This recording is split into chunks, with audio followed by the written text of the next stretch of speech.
I'll take a question from the floor. Sure, please. Thank you very much. This has been fascinating.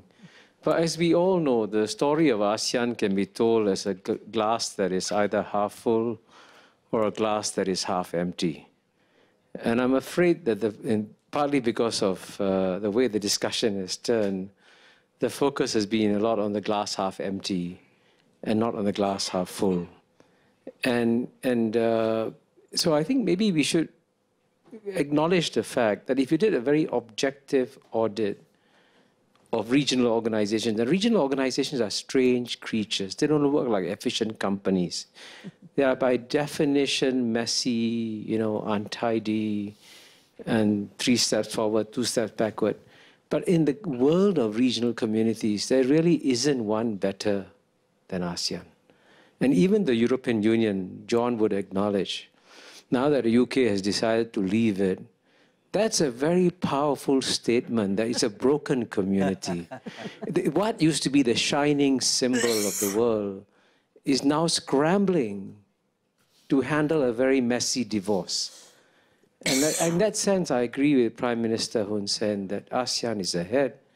We don't have a messy divorce on our hands. We have lots of challenges.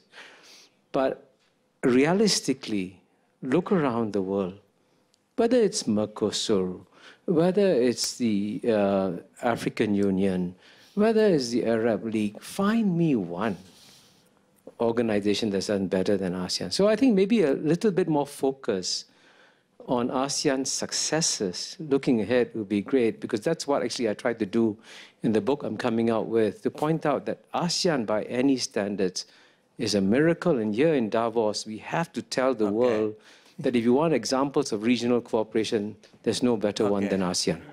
And Kisho's I like that. and Kisho's question is, do you agree?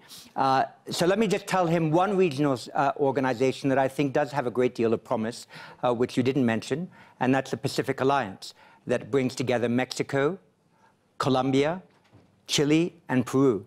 And those 4 countries, 4 years ago, formed an alliance. They are now moving very fast to an economic union, to financial cooperation. They will have a common stock market. And this is an organization to which Mercosur countries even want to subscribe. So Argentina under Macri has talked about, could we become a member of the Pacific Alliance, even though last time I checked, Argentina was not a Pacific nation. I celebrate the successes of ASEAN, and it's because it's been a successful organization that people place greater expectations on it. And that's the reason why I think that ASEAN leaders should continue in the interest of their own 650 million plus people, and in the interest of international stability, to find even more inventive ways to push that consensus forward and ensure that there is ASEAN-led diplomacy in the region. Dr. Nazir, do you share that optimism? And perhaps can you suggest a number of concrete ways in which, for a business like yours, how can ASEAN more quickly arrive at a full glass? Yeah, I mean, I think, firstly, John, ASEAN's been around since 1967. Yeah, so, we've been tested, and I think ASEAN the partnership between these 10 countries is very robust. And I think, even though, what I like doing is trying to challenge whether we can do better. Yeah, that's not saying that we haven't done a great job. Yeah, given certainly where from the Prime Minister Hun Sen's long lens of where we started, ASEAN does a phenomenal job. Yeah, but as we stand today, I would like to see, the integration efforts being more directed, if you like. If you look at my sector, which is banking, there are certain initiatives under the umbrella called Qualified ASEAN Banks, right? And within that, it's about licensing in various countries, etc. Whereas I think if one is more directed, you'd kind of go in and say, okay, the better way is to resolve issues about movement of labor, about outsourcing of operations, movement of data. Those are actually more value creating and actually less contentious. So when it comes to ASEAN integration, I just feel that there needs to be more focused leadership. And here's where contrary to what John says, the experience of Pacific Alliance, I actually think we need to enlarge and empower the ASEAN Secretariat a little bit more, yeah, so that we can have more focused leadership into the details of where we can have more value-creating integration without, the negative side effects that we don't want. There was another question from the floor. I'll take one more question, please. John Ehara, Unison Capital, Japan. I want to ask a questions somewhat financial and economic oriented. We are in the period of great uncertainties, and the mood here at the Davos is full of that. But there's one certainty that we are witnessing, that is a hike in US dollars interest rate. And I'm a bit concerned about the impact of it on ASEAN countries. In the past, emerging countries, including Asian countries, have contributed significantly to worldwide growth in terms of GDP and so forth. But now we are talking about not just a little hike, how many hikes and how soon in dollar interest rate.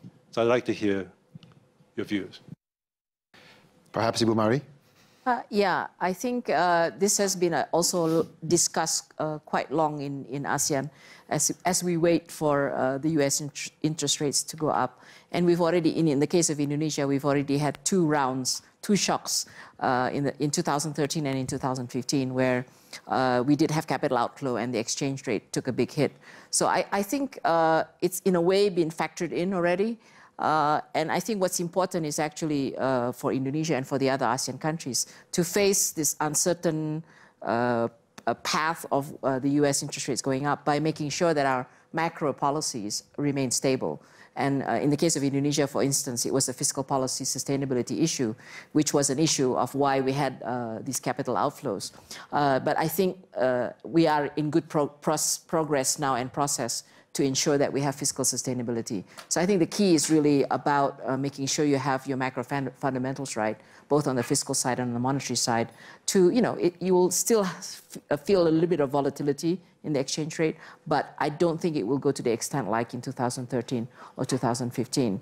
And I'm not sure where the US dollar will go. Right now it's strengthening, but it could also, it will hurt the US economy if it strengthens too much. So in a way, they will also be careful about how they manage that, and not to have inconsistent real sector policies, that will scare investors away.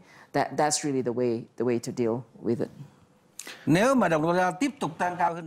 if the dollar continues to rise, then the U.S. exports would be hurt. So I think that the U.S. can allow the U.S. dollars to rise indefinitely. So I think that the world right now is a flat world. So there will be manageable policies. Great. Please join me in thanking the panelists for what was a wonderful and lively discussion. Pemirsa, sampai di sini kebersamaan kita dalam sesi diskusi bertajuk Manufacturing Identity is ASEAN a Community Yet dari Forum Ekonomi Dunia.